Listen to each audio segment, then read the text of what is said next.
മഹത്വപ്പെടുമാറാകട്ടെ. നമുക്ക് അധികം മുഖാവരയില്ലാതെ നമുക്ക് നമ്മളുടെ ഇന്നത്തെ വേദഭാഗത്തിലേക്ക് നമുക്ക് തിരിയാം. Let's turn to 1 Corinthians chapter 6 verse 7 to 11. 1 കൊരിന്ത്യരുടെ ലേഖനം 6-ാമത്തെ അധ്യായം അതിൻ്റെ 7 മുതൽ 11 വരെയുള്ള വാക്യങ്ങൾ നമുക്ക് ശ്രദ്ധിക്കാം. In the previous message or in the previous section, Paul addressed the issue of lawsuits that some filed against fellow believers in the court. ഇതിനു മുമ്പുള്ള വാക്യങ്ങളിൽ നമ്മൾ കണ്ടത് ഈ സഭയിലുള്ള ചില വിശ്വാസികൾ കൂട്ടുവിശ്വാസികൾക്കെതിരെ ഒരു കോടതിയിൽ വ്യവഹാരം നടത്തുന്ന ഒരു കാര്യം നമ്മൾ ഈ 6-ാമത്തെ അധ്യായത്തിൻ്റെ ആദ്യത്തെ 6 വാക്യത്തിൽ നമ്മൾ കണ്ടതാണ്. In this section it was about matters of financial and material disputes. സാമ്പത്തികമായിട്ടുള്ള ഭൗതികമായിട്ടുള്ള വിഷയങ്ങളിലായിരുന്നു ഈ കേസ് കൊടുക്കുന്നത്. ക്രിമിനൽ കുറ്റങ്ങൾക്കല്ല, സിവിൽ കുറ്റങ്ങൾക്കാണ് ഈ കേസുകൾ കൊടുത്തുകൊണ്ടിരുന്നത്. In this section Paul continues writing on this topic by addressing the church, the offended and the offender. 7-ാം വാക്യം മുതൽ 11-ാം വാക്യം വരെ പൗലോസ് എഴുതുമ്പോൾ സഭയ്ക്കായിട്ടുള്ള ഒരു തർജ്ജനം, ഈ പ്രയാസമുണ്ടായ ആൾക്ക് ഒരു തർജ്ജനം, അതോടൊപ്പം തന്നെ ഈ പ്രയാസം ഉണ്ടാക്കിയ ആൾക്കും ഒരു തർജ്ജനം. ഈ 3 കാര്യങ്ങളാണ് ഈ 4-5 വാക്യങ്ങൾ നമ്മൾ കാണുന്നത്. So let's see what he has to say in each of these groups. Let's read verse 7. ആദ്യമായിട്ട് നമുക്ക് 6-ാമത്തെ അധ്യായത്തിൻ്റെ 7-ാമത്തെ വാക്യത്തിൻ്റെ ആദ്യത്തെ ഭാഗം ഒന്ന് വായിക്കാം.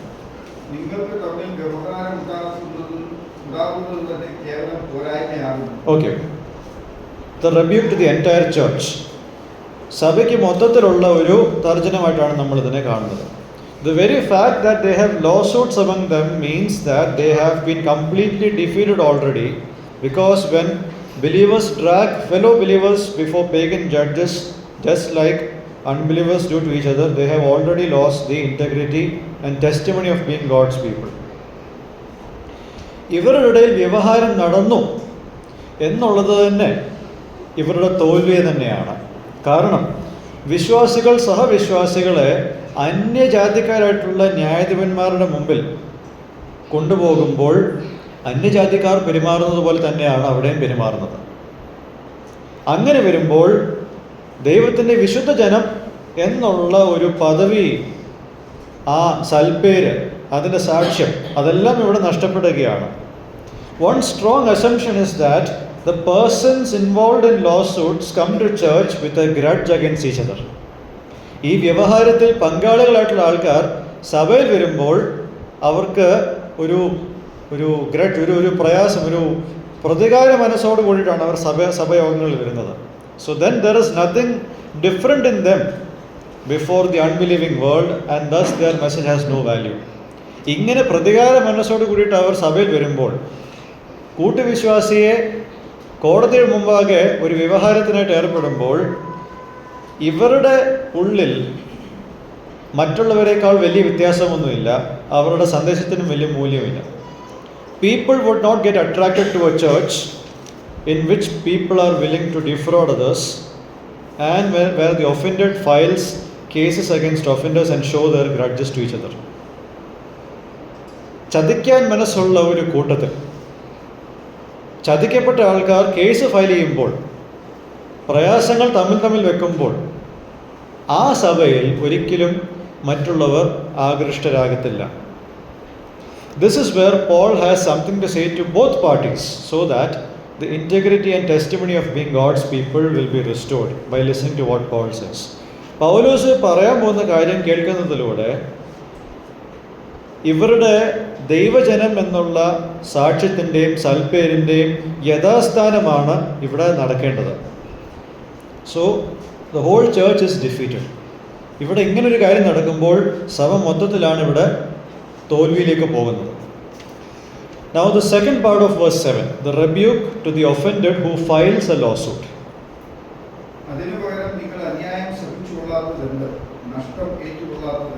Okay. കേസ് കൊടുത്ത ആൾക്കെതിരെയുള്ള തർജ്ജനമാണ് നമ്മൾ ഈ ഭാഗത്ത് കാണുന്നത്.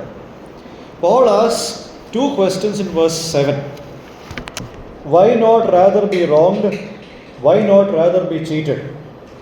ഇതിൻ്റെ അർത്ഥം എന്താണെന്ന്, അല്ലെങ്കിൽ പൗലോസ് എന്താണ് ഇതുകൊണ്ട് അർത്ഥമാക്കുന്നത് എന്നുള്ളത് കാണുന്നതിന് മുമ്പ് ഇതിൻ്റെ അർത്ഥം എന്തല്ല എന്നുള്ളത് നമ്മൾ നോക്കണം.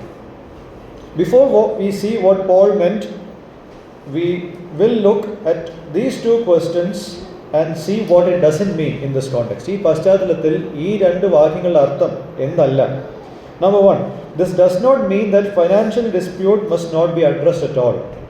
സാമ്പത്തിക ക്രമക്കേടുകൾ സഭയിലുണ്ടായാൽ, സഭ വിശ്വാസികളുടെ ഇടയിൽ ഉണ്ടായാൽ അതിനെ സംബോധന ചെയ്യരുതെന്നുള്ളതല്ല ഇതിൻ്റെ അർത്ഥം. It should be done by bringing it into the notice of the church, not in the legal court where Gentiles are seated to judge.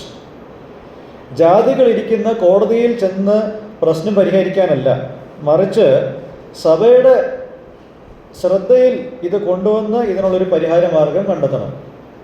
Second, this doesn't mean that the affected person must not desire the recovery of financial loss caused by the other person. നഷ്ടം സഹിച്ച ആൾ, നഷ്ടമുണ്ടാക്കിയ ആളുടെ കയ്യിൽ നിന്നും ആ പണത്തെ ഈടാക്കാൻ ആഗ്രഹിക്കരുതെന്നുള്ളതല്ല ഇതിൻ്റെ അർത്ഥം. Third, this doesn't mean that the affected person should continue by being ill-treated by the one who deliberately cheats and does wrong. മനഃപൂർവ്വം ചതിച്ച് തെറ്റ് ചെയ്യുന്ന ആളിൽ നിന്നും പിന്നെയും ഇത്തരത്തിലുള്ള അനുഭവങ്ങൾ ഏറ്റുവാങ്ങുവാൻ ഈ വേദന ഉണ്ടായ ആൾ പിന്നെയും തന്നെ വിധേയനാക്കേണ്ട കാര്യമില്ല. This doesn't mean to continue being naive to what others do. മറ്റുള്ളവർ ചെയ്യുന്ന തിന്മകൾക്ക് പിന്നെയും നിന്നു കൊടുക്കണമെന്നുള്ളതല്ല ഇതിൻ്റെ അർത്ഥം. Then what does it mean? It means that even after raising the issue in the church, there may not be a positive response from the offender, even though the church has asked the offender to provide a restitution to the offended. ഈ ഒരു പ്രശ്നം സഭയിൽ ഉന്നയിച്ചതിന് ശേഷം സഭ ഈ തെറ്റ് ചെയ്ത ആളോട് നഷ്ടം നികത്താൻ പറഞ്ഞതിന് ശേഷവും ഈ തെറ്റ് ചെയ്ത ആളിൽ ഒരു ക്രിയാത്മകമായിട്ടുള്ളൊരു പ്രവർത്തനം ഉണ്ടായി എന്ന് വരില്ല. It is also possible that when the issue is brought to the church may not be involved satisfactorily as how God wants it to involve. ഒരു പക്ഷേ സഭയിൽ ഈ പ്രശ്നം കൊണ്ടുവന്നാൽ പോലും ദൈവം ആഗ്രഹിക്കുന്ന ഒരു രീതിയിൽ ഈ പ്രശ്നത്തെ പരിഹരിക്കുവാൻ സഭയ്ക്ക് കഴിഞ്ഞില്ല എന്നും വരാം. Either ways, lawsuits against believers is not an alternative to this problem.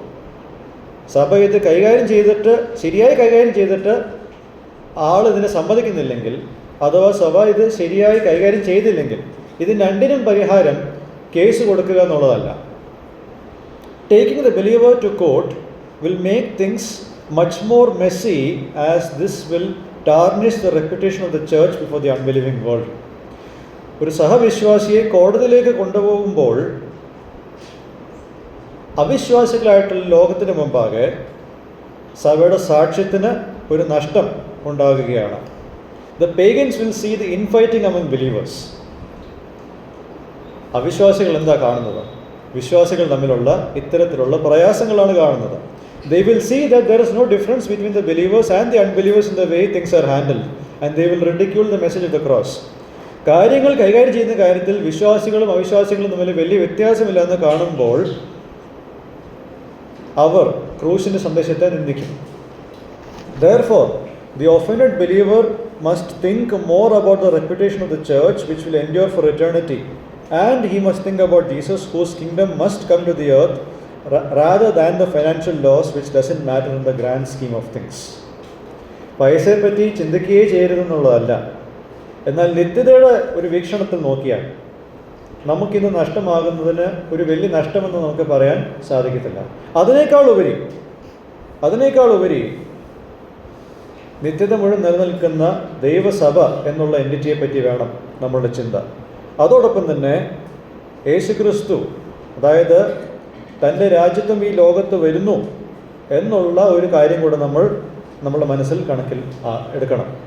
Jesus endured shame and agony and all injustice while he was on the cross, and he prayed to the Father to forgive those who crucified him. എല്ലാ നിന്ദയും വേദനയും അനീതിയും താൻ ക്രൂശിൽ സഹിച്ചവനാണ് യേശു. തന്നെ ക്രൂശിച്ചവർക്ക് വേണ്ടിയിട്ട് പിതാവിനോട് താൻ പ്രാർത്ഥിച്ചവനാണ് അവരോട് ക്ഷമിക്കാൻ. In the same way, the offended must be willing to be cheated and wronged by enduring the wrong and by handing the dealing of the offender into the vindicative hands of God, who will take retributive action at the right time.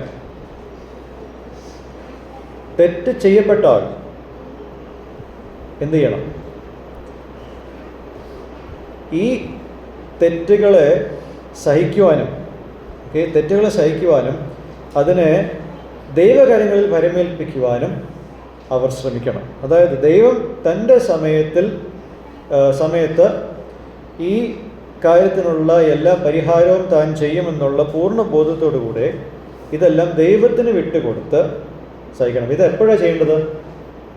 ഞാൻ നേരത്തെ പറഞ്ഞതുപോലെ സഭ ഇത് കൈകാര്യം ചെയ്തിട്ടും ആ വ്യക്തി മാറിയില്ലെങ്കിൽ, അഥവാ സഭ അത് ശരിക്കും കൈകാര്യം ചെയ്തില്ലെങ്കിൽ പിന്നെയുള്ള സ്റ്റെപ്പാണ് ഞാൻ പറയുന്നത്. ഓക്കെ, അപ്പോൾ തെറ്റ് ചെയ്യപ്പെട്ട ആൾ ഇതാണ് ചെയ്യേണ്ടത്. അതാണ് നമ്മൾ 7ാമത്തെ വാക്യത്തിൽ കാണുന്നത്. ഇനി 8ാം വാക്യം മുതൽ 11ാം വാക്യം വരെ നമ്മൾ കാണുന്നത് the rebuke to the offender who does the wrong and reasons for the rebuke. തെറ്റ് ചെയ്ത ആളോടുള്ള ഒരു തർജ്ജനവും ആ തർജ്ജനത്തിനായിട്ടുള്ള കാരണങ്ങളുമാണ് നമ്മൾ ഈ 3-4 വാക്യങ്ങൾ കാണുന്നത്. അത് നമുക്കൊന്ന് വായിക്കാം. നിങ്ങൾ അന്യായം ചെയ്യുകയും നഷ്ടം വരുത്തുകയും ചെയ്യുന്നു, അത് സഹോദരന്മാർക്ക് തന്നെ. ഓക്കെ, 7ാമത്തെ വാക്യത്തിൽ നഷ്ടം സഹിച്ചവനോടുള്ള തർജ്ജനമാണെങ്കിൽ ഇതിപ്പോൾ എന്താണ്? അന്യായം ചെയ്യുന്ന ആളോടാണ് അതിൻ്റെ തർജ്ജനം. 8ാമത്തെ വാക്യത്തിൽ നമ്മൾ അതാണ് കാണുന്നത്. He's focusing on the ones who do the wrong in verse 8.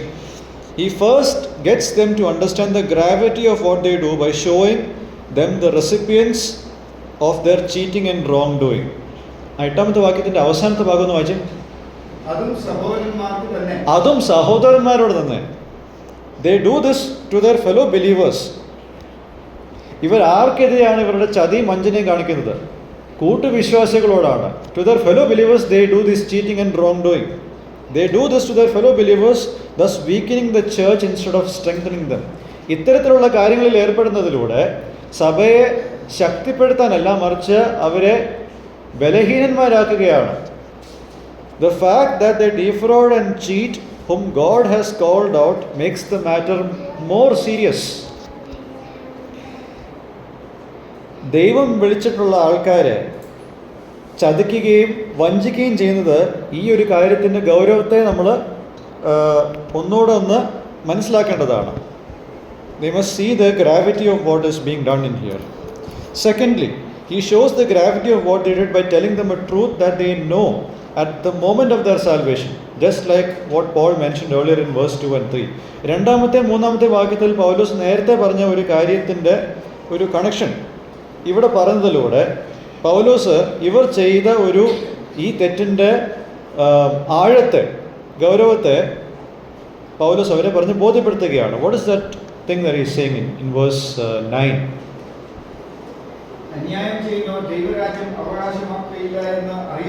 Yes, the truth is that wrongdoers will not inherit the kingdom of God. അന്യായം ചെയ്യുന്നവർ ദൈവരാജ്യത്തെ അവകാശമാക്കുന്നില്ല. Here are some things which we have to see. ഇവിടെ നമ്മൾ ചില കാര്യങ്ങൾ കാണേണ്ടതാണ്. 1. Paul writes these things so that the Corinthians have a right perspective on sins and of themselves. പാപത്തെപ്പറ്റിയും തങ്ങളെപ്പറ്റിയും ശരിയായ വീക്ഷണം കൊരിന്ത്യ വിശ്വാസികൾക്ക് ഉണ്ടാവാനായിട്ടാണ് പൗലോസ് ഈ കാര്യങ്ങളെല്ലാം എഴുതുന്നത്. The second thing, the word wrongdoers in verse 9 is a general term that Paul writes to include all the sins that he listed in verse 9 and 10.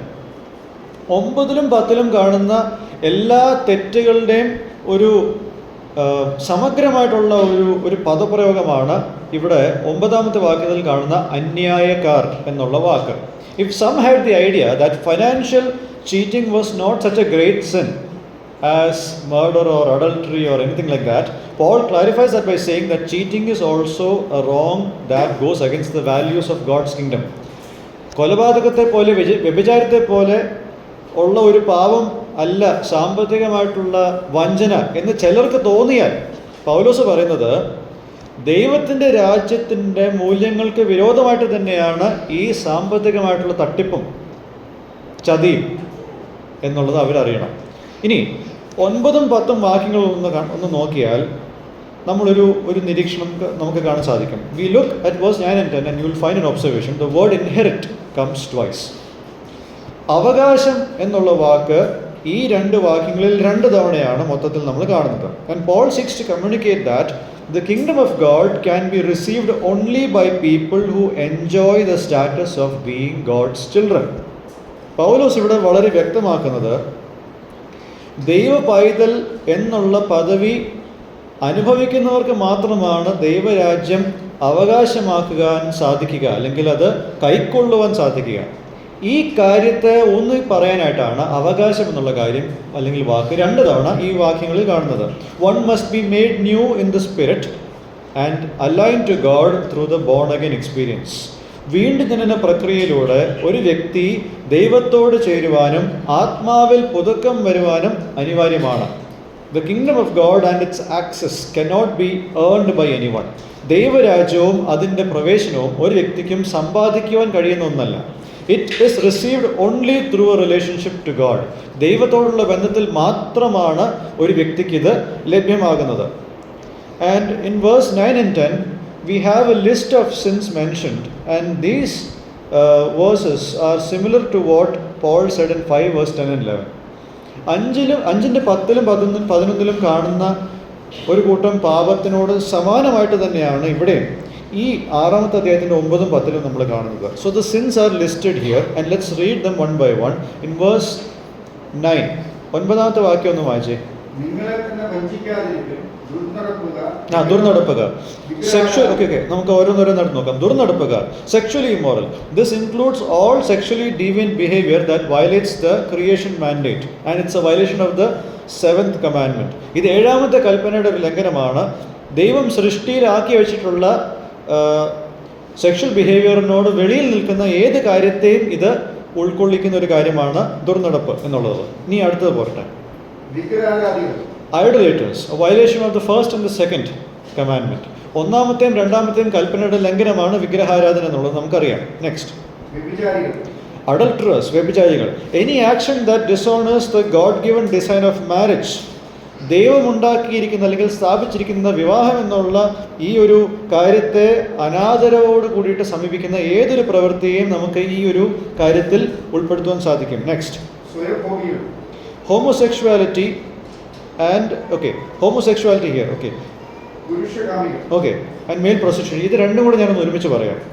These are especially characteristic of the Greco-Roman society. ഗ്രീക്കുകാരുടെയും Roman സമൂഹത്തിൻ്റെയും ഒരു അവിഭാജ്യ ഘടകമായിരുന്നു ഈ 2 കാര്യങ്ങൾ. Plato, നമുക്കറിയാം Plato ആരാണെന്ന്. We know who is Plato, a philosopher who lived in the ancient times. He lauded homosexual love as one of his works. തൻ്റെ കൃതികളിൽ താൻ അധികം പ്രശംസിച്ച ഒരു ക്രിയയായിരുന്നു സ്വർഗരതി എന്നുള്ളത്. Nero, the emperor at the time Paul wrote this letter, was about to marry a boy named Sporus. സ്പോറസ് എന്ന് പറയുന്ന ഒരു ബാലനെ അന്നത്തെ ചക്രവർത്തിയായ നീറോ വിവാഹം കഴിക്കുവാൻ പോയിരുന്നതാണ്. Now this incident is bizarre only in its formality regarding the age of the boy. ആ പയ്യൻ്റെ പ്രായം മാത്രമായിരുന്നു ഈ ഒരു വിവാഹത്തിലെ വൈകൃതമെന്ന് അന്നത്തെ സംസ്കാരത്തിന് തോന്നിയിരുന്നു. പക്ഷേ ആ ക്രിയയിൽ അവർക്ക് ആ ഒരു വൈകൃതം കണ്ടെത്തുവാൻ കഴിഞ്ഞിരുന്നില്ല. But understand this, 14 out of the first 15 Roman emperors were homosexual and bisexual. Roman ചക്രവർത്തിമാരിൽ ആദ്യത്തെ 15-ൽ 14 പേരും ഈ വൈകൃതങ്ങൾ ശീലിച്ചവരായിരുന്നു. നെക്സ്റ്റ്, thieves, കള്ളന്മാർ. ഇത് 8-ാമത്തെ കൽപ്പനയുടെ ലംഘനമാണ്. And then greedy. See, greed influences business practices and it results in cheating. പല ബിസിനസ് തന്ത്രങ്ങളിൽ അതിന് പ്രചോദനമാകുന്ന കാര്യം എന്താണെന്ന് ചോദിച്ചാൽ സ്വാർത്ഥതയാണ്. ആ സ്വാർത്ഥതയാണ് പിന്നീട് ചതിയിലേക്ക് ആൾക്കാരെ നയിക്കുന്നത്. അടുത്തത് നമുക്ക് വായിക്കാം. drunkenness was common at banquets. പല വിരുന്നുകളിലും പതിവായിട്ടുള്ളൊരു കാര്യമായിരുന്നു മദ്യപാനം എന്നുള്ളത്. ഇനി അടുത്തത്, വാവിഷ്ടക്കാർ, സ്ലാൻഡറേഴ്സ്, തോന്നിയത് വിളിച്ചു പറയുന്ന, സത്യമാകട്ടെ കള്ളമാകട്ടെ എന്താണെങ്കിലും മറ്റുള്ളവരിൽ അപവാദം പറഞ്ഞു നടക്കുന്ന കാര്യങ്ങൾ, കള്ളസാക്ഷ്യം പറയുന്നതിനോട് തുല്യമായിട്ടുള്ള ഒരു കാര്യമാണ്. It's a violation of the 9th commandment. Next, പിടിച്ചുപറിക്കാർ, swindlers, using deception to deprive someone of money and possession. ചതി ഉപയോഗിച്ച് വ്യക്തികളിൽ നിന്നും പണവും സാധനങ്ങളും അപഹരിക്കുന്നത്. All of these vices are uncharacteristic of someone who claims to be a child of God. ഈ പറഞ്ഞ കാര്യങ്ങളെല്ലാം ദൈവമകനാണെന്ന് അവകാശപ്പെടുന്ന ഒരു വ്യക്തിക്ക് ഒട്ടും യോജിച്ച കാര്യങ്ങളൊന്നുമല്ല. And hence those in whom these vices are continually present shall never inherit God's kingdom. ഇത്തരത്തിലുള്ള കാര്യങ്ങൾ തുടർമാനമായിട്ടൊരു വ്യക്തിയിൽ ഉണ്ടെങ്കിൽ ആ വ്യക്തി ദൈവരാജ്യം അവകാശമാക്കുന്നില്ല. They are not sons of God. അവർ ദൈവത്തിൻ്റെ മക്കളല്ല. ഏതെങ്കിലും ഒന്ന് ചെയ്താൽ മതി തുടർമാനമായിട്ട് ദൈവത്തിൻ്റെ മക്കളല്ല എന്നുള്ള കാര്യം ബോധ്യമാകാൻ. എല്ലാം കൂടെ ചെയ്യണമെന്നില്ല. You don't have to do all of these things in order to be not known as a child of God. The Corinthians should not be deceived into thinking that one can get away by doing all of these things and still claim to be a Christian. ഇതെല്ലാം ചെയ്തിട്ട് അവർക്ക് തങ്ങളെ തന്നെ ക്രിസ്ത്യാനികളെന്ന് വിളിക്കാമെന്നുള്ള ഒരു ചിന്ത അവർക്കുണ്ടെങ്കിൽ ആ ചിന്തയിൽ അവർ വഞ്ചിതരാകരുത്. Thirdly, Paul shows them the reality of what they are brought out from and what they are brought into. പൗലോസ് ഇവരോട് ഒരു യാഥാർത്ഥ്യം ചൂണ്ടിക്കാണിക്കുകയാണ്.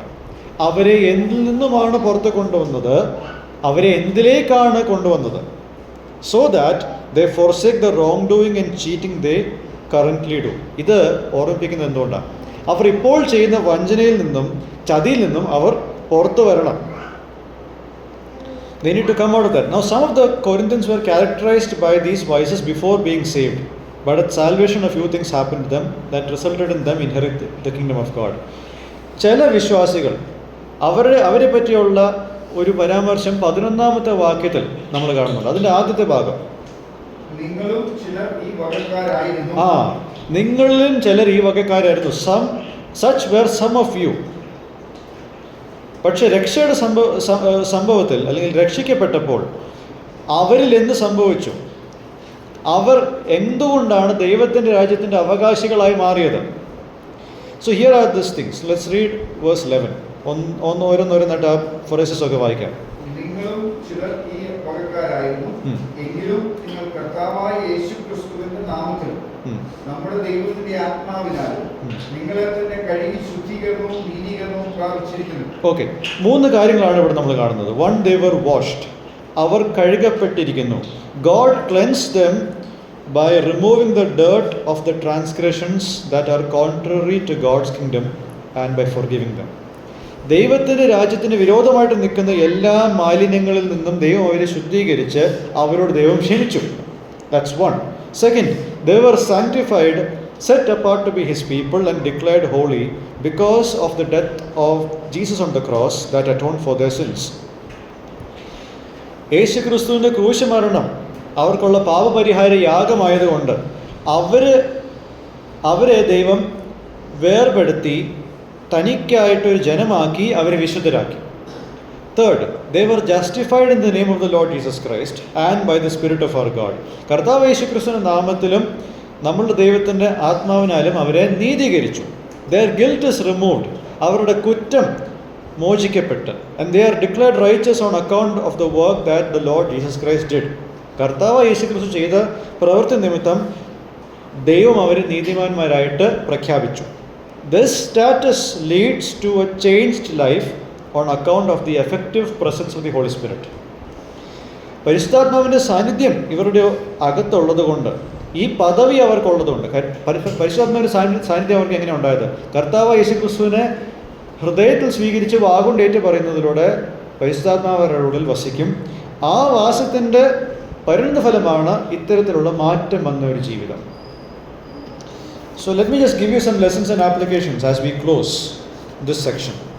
3 പ്രത്യേക ലെസൺസ് ആണ് ഞാനിവിടെ പറയാൻ ആഗ്രഹിക്കുന്നത്. Number 1, we may be cheated financially by people from our own church, from people whom we never expected such an action. നമ്മൾ ഒരിക്കലും പ്രതീക്ഷിക്കാത്ത സഭ അംഗങ്ങളിൽ നിന്നുമായിരിക്കും നമ്മളുടെ സാമ്പത്തികമായിട്ടുള്ള വഞ്ചന, നമുക്കെതിരെയുള്ള വഞ്ചന നടക്കുന്നത്. The pain resulting from this action is amplified when the offender doesn't want to provide a restitution for the losses he or she caused. ആ നഷ്ടമുണ്ടാക്കിയ വ്യക്തി നഷ്ടം നികത്താൻ മനസ്സില്ലെന്ന് കാണുമ്പോൾ നമ്മളുടെ വേദനയ്ക്ക് ആഘാതം കൂടുകയാണ്. Perhaps our church may fail us in dealing with these issues satisfactorily. ഒരു പക്ഷേ നമ്മൾ ഉൾപ്പെട്ട് നിൽക്കുന്ന സ്ഥലം സഭ ഈ കാര്യത്തിൽ ഈ പ്രശ്നം പരിഹരിക്കുവാൻ കാര്യമായിട്ടുള്ള ശ്രമം നടത്താതിരിക്കുകയോ ഒക്കെ ചെയ്തു എന്ന് വരാം. We may try to look for a solution in a human court against fellow church members. മനുഷ്യന്മാരുടെ കോടതിയിൽ, പ്രത്യേകിച്ച് ഞാൻ പറയുന്നത് ക്രിമിനൽ കുറ്റങ്ങളല്ല, സിവിൽ കുറ്റങ്ങളുടെ കാര്യമാണ് ഞാൻ പിന്നെയും പറയാൻ ആഗ്രഹിക്കുന്നത്. ക്രിമിനൽ കുറ്റമാണെങ്കിൽ നേരെ വിട്ടു, അങ്ങോട്ടേക്ക് ആരും ചോദിക്കാൻ വരില്ല. പക്ഷേ ഇത് സിവിൽ കുറ്റങ്ങളുടെ കാര്യത്തിലാണ് ഞാനീ പറയുന്നത്. ഈ കാര്യത്തിൽ ഒരു മനുഷ്യൻ്റെ കോടതിയിൽ നമ്മൾ കൂട്ടുവിശ്വാസികൾക്കെതിരെ കേസ് കൊടുക്കുവാൻ ശ്രമിച്ചു എന്ന് വരാം. If we do so, we may get justice and our lost money back. അങ്ങനെ കേസ് കൊടുത്താൽ ഒരു പക്ഷേ നമുക്ക് നമ്മളുടെ പണം തിരികെ കിട്ടും, നീതി നടപ്പിലാകും. But there are many things lost in the process. ആ കേസ് കൊടുക്കുന്ന ഒരു പ്രക്രിയയിൽ വേറെ കുറേ കാര്യങ്ങൾ നഷ്ടമാകും. We who are expected to pray for those who mistreat us and do good to those who are our enemies and love them, according to Luke 6:27-36, will lose our testimony in front of unbelievers. നമ്മളെ ദ്രോഹിക്കുന്നവർക്ക് വേണ്ടിയിട്ട് പ്രാർത്ഥിക്കുവാനും നമ്മൾ ശത്രുക്കളായവർക്ക് വേണ്ടിയിട്ട് നമ്മൾ നന്മ ചെയ്യുവാനും അവരെ സ്നേഹിക്കുവാനും ആജ്ഞാപിച്ച, അല്ലെങ്കിൽ ഇത്തരത്തിലുള്ളൊരു ബിഹേവിയർ ആഗ്രഹിക്കുന്ന ദൈവം ആ കാര്യങ്ങളെല്ലാം നാം ചെയ്യാതിരിക്കുമ്പോൾ അവിശ്വാസികളുടെ മുമ്പാകെ നമ്മളുടെ സാക്ഷ്യം നമുക്ക് നഷ്ടമാകും. We fail to replicate Jesus or imitate Jesus, who was humble and kind to those who arrested, betrayed and crucified him to the unbelieving world, and failed to put into practice what we preach. കർത്താവ് യേശുക്രിസ്തു തന്നെ arrest ചെയ്യാൻ വന്നവരോട്, തന്നെ ഒറ്റിക്കൊടുത്തവരോട്, തന്നെ ക്രൂശിച്ചവരോട് വിനയവും കരുണയും കാണിച്ചു. എന്നാൽ ഇതേ സ്വഭാവം അന്യജാതിക്കാരുടെ മുമ്പിൽ, അവിശ്വാസികളുടെ മുമ്പിൽ കാണിക്കുവാൻ നമ്മൾ പരാജയപ്പെട്ട് നാം പ്രസംഗിക്കുന്ന കാര്യത്തെ നമ്മൾ പ്രാവർത്തികമാക്കുവാൻ നമുക്ക് പരാജയം ഉണ്ടാകുന്നുണ്ട്. Thus, we fail to be a gospel witness to others. ഇത്തരത്തിൽ സുവിശേഷം ശരിയായ രീതിയിൽ മറ്റുള്ളവരുടെ മുമ്പിൽ കാണിക്കാനുള്ളൊരു അവസരവും നമുക്കത് നഷ്ടപ്പെടുന്നുണ്ട്. We lose the chance to see the perfect act of retribution that God will give. നമ്മളായിട്ട് തന്നെ ഒരു കാര്യത്തിന് മുൻകൈയെടുത്ത് പ്രതികാരം അല്ലെങ്കിൽ നീതി നാം തേടുമ്പോൾ, നമ്മളായിട്ട് അതിനെ അധ്വാനിക്കുമ്പോൾ, ദൈവം കൊണ്ടുവരാൻ പോകുന്ന പൂർണ്ണമായ നീതി അതിലൂടെ അങ്ങ് നഷ്ടമായിക്കൊണ്ടിരിക്കുക. These are the losses which can't be recovered with money.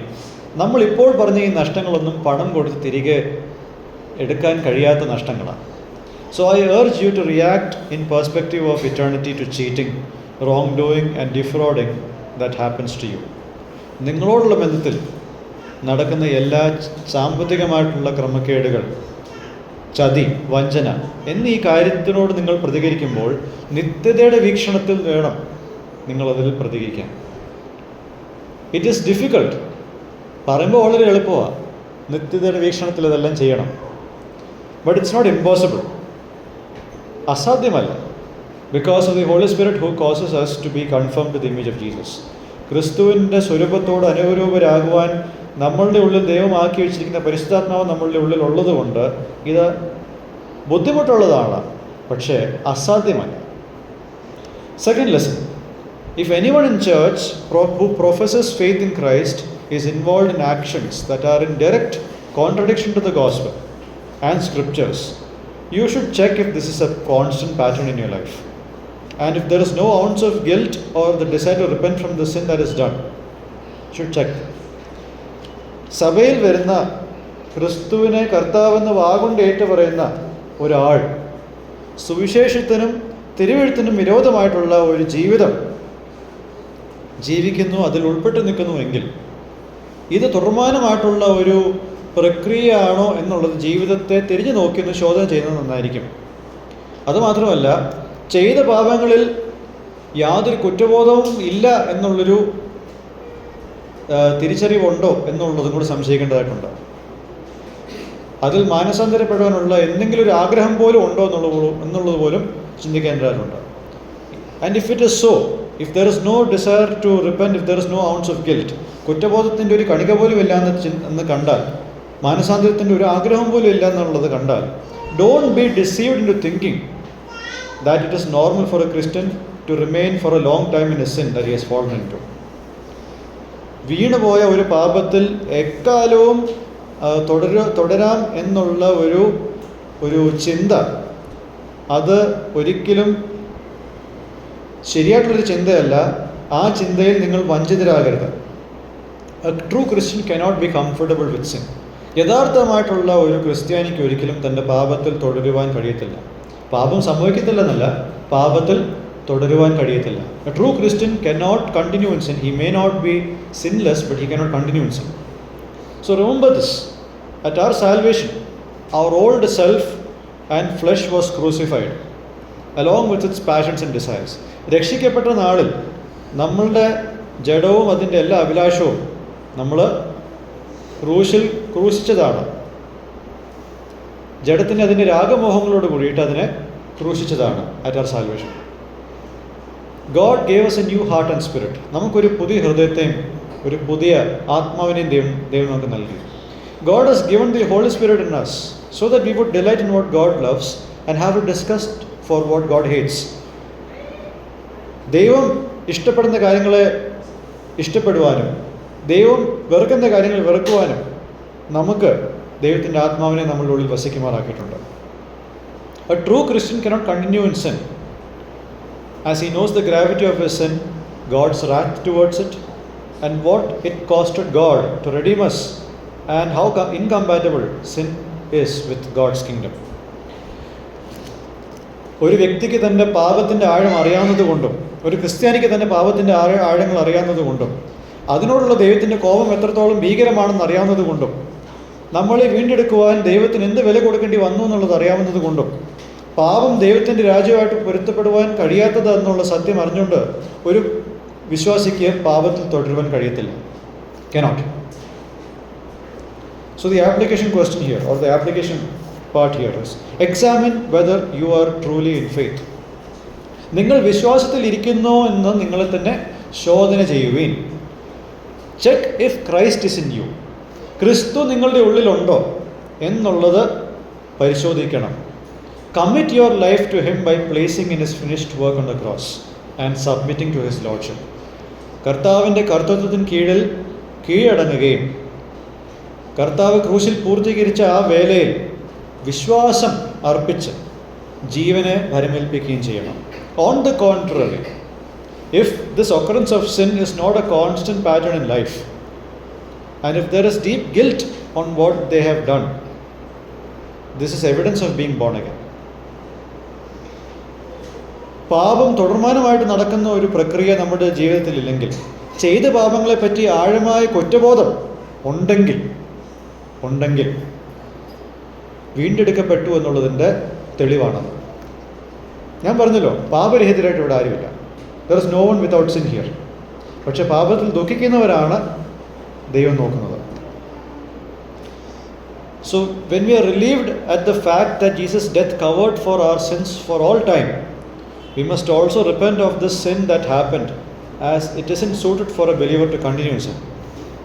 ക്രിസ്തുവിൻ്റെ മരണം എൻ്റെ എല്ലാ പാപങ്ങളുടെയും പരിഹാരം ഒരുക്കി എന്നുള്ളതിൽ എനിക്ക് ആശ്വസിക്കാം എന്നുള്ളത് ഒരു സൈഡിലിരിക്കുക.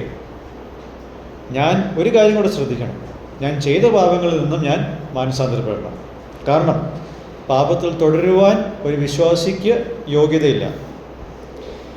Always remember what God saved us from, what status He has granted to us through His Son, and what is going to be in eternity, and what we are going to be in eternity. ദൈവം നമ്മളെ എന്തിൽ നിന്നും രക്ഷിച്ചു എന്നുള്ളതും തൻ്റെ പുത്രനിലൂടെ എന്ത് പദവിയാണ് നമുക്ക് നൽകിയതെന്നുള്ളതും നാം നിത്യതയിൽ എന്തായി തീരും എന്നുള്ളതിനെ നമ്മൾ എല്ലായ്പ്പോഴും നമ്മൾ മനസ്സിൽ വെക്കണം. അതൊന്നും നമ്മൾ ഓർക്കാറില്ലല്ലോ. എവിടെയാ സമയമല്ലേ? നമ്മൾ ക്രിസ്തുവിൽ ആരാണെന്നുള്ളത് ഓർക്കാറ് പോലുമില്ല. You and I are here only because of Christ. നിങ്ങളും ഞാനും സഭയിൽ നിൽക്കുന്നത്, സഭയിൽ ഭാഗമായിരിക്കുന്നത് മറ്റൊരു കാരണത്താലുമല്ല, ക്രിസ്തുവിൽ ആരാണ് നാം എന്നുള്ളതല്ലാതെ വേറൊരു കണക്ഷനും ഇവിടെ ഇല്ല. Everything else is sinking sand. ബാക്കിയെല്ലാം എന്താ പറയുക, നമ്മൾ താഴ്ന്നു പോകുന്ന മണ്ണ് പോലെയാണ്, ക്വിക്ക് സാൻഡ് പോലെയാണ്. So this will help us to avoid going back to what we are enjoying. നമ്മൾ എന്ത് പാപമാണ് ആനന്ദിക്കുന്നത്, അതിൽ എന്ത് ചെയ്താണ് ആനന്ദിക്കുന്നത്, അതിലേക്ക് തിരികെ പോകാതിരിക്കുവാൻ ഇത് നമ്മളെ സഹായിക്കും. And the third and the final thing, churches must know that if they don't handle such cases effectively within biblical guidelines, we'll end up seeing lawsuits among believers. സഭകൾ മനസ്സിലാക്കേണ്ട കാര്യം, ഇത്തരത്തിലുള്ള കേസുകൾ ബൈബിൾ നിർദ്ദേശിക്കുന്ന മാർഗനിർദ്ദേശങ്ങൾക്ക് ഒത്തവണ്ണം സഭകൾ ഇതിനെ കൈകാര്യം ചെയ്യുന്നില്ലെങ്കിൽ നമ്മൾ ഇന്നല്ലെങ്കിൽ നാളെ കോടതി വ്യവഹാരങ്ങൾ കാണേണ്ടി വരും. And thus we ourselves destroy any means that we have to be the bearer of the gospel. ഇതുവഴി സുവിശേഷം വഹിക്കുവാനുള്ള എല്ലാ വഴികളും നമ്മൾ തന്നെ നശിപ്പിക്കുകയാണ്. The world sees that there is no love between believers in the church. ലോകം കണ്ടുകൊണ്ടിരിക്കുകയാണ് വിശ്വാസികളുടെ ഇടയിൽ സ്നേഹമില്ല എന്നുള്ളത്. And Christ's name is made to look unattractive for people who need salvation. രക്ഷ അല്ലെങ്കിൽ ആഗ്രഹിക്കുന്ന ആവശ്യമുള്ള ജനതയുടെ ഇടയിൽ ക്രിസ്തുവിൻ്റെ നാമത്തിന് യാതൊരു ആകർഷണവുമില്ല. The gospel is rendered powerless. സുവിശേഷത്തിൻ്റെ ശക്തി ചോർന്നു പോയിരിക്കുകയാണ്. To avoid that, two things must happen. One, the offended must hand over the laws to God and refrain from the lawsuit. തെറ്റ് ചെയ്യപ്പെട്ടത് ആരാണോ ആ വ്യക്തി ഈ നഷ്ടം ദൈവകരങ്ങളിൽ ഏൽപ്പിച്ച് കോടതി വ്യവഹാരങ്ങളിൽ നിന്നും മാറി നിൽക്കണം. അത് പറയുന്നതിനോടൊപ്പം തന്നെ മറ്റൊരു കാര്യം കൂടെ പറയണം. The second thing, the offender must repent of the sins that are uncharacteristic of God's kingdom. Case എനിക്കെതിരെ വന്നില്ലെന്ന് കരുതി തെറ്റ് പിന്നെയും തുടരാനുമല്ല ദൈവവചനം ആഗ്രഹിക്കുന്നത്. തെറ്റ് ചെയ്തയാൾ, ആ വ്യക്തി മനസ്സിലാക്കണം, ആ ചെയ്ത തെറ്റ് ദൈവരാജ്യത്തിന് വിരോധമായിട്ട് നിൽക്കുന്നൊരു ആണെന്ന് അറിഞ്ഞുകൊണ്ട് ആ തെറ്റിൽ നിന്നും മാനസാന്തരപ്പെട്ട് അതിനെ വിട്ടൊഴിയണം. These two things must be done, not just to preserve the reputation of the church, but also the testimony of the church. ഈ രണ്ട് കാര്യങ്ങൾ നടക്കണം. സഭയുടെ സൽപ്പേര് സംരക്ഷിക്കാൻ വേണ്ടി മാത്രമല്ല, സഭയുടെ സാക്ഷ്യം കൂടെ സംരക്ഷിക്കണം. ഈ രണ്ട് കാര്യങ്ങളും വ്യത്യസ്ത കാര്യങ്ങളാണ്. സൽപ്പേരും സാക്ഷ്യവും, ഇത് രണ്ടും നമുക്ക് നഷ്ടപ്പെടുത്തിക്കൂടാ.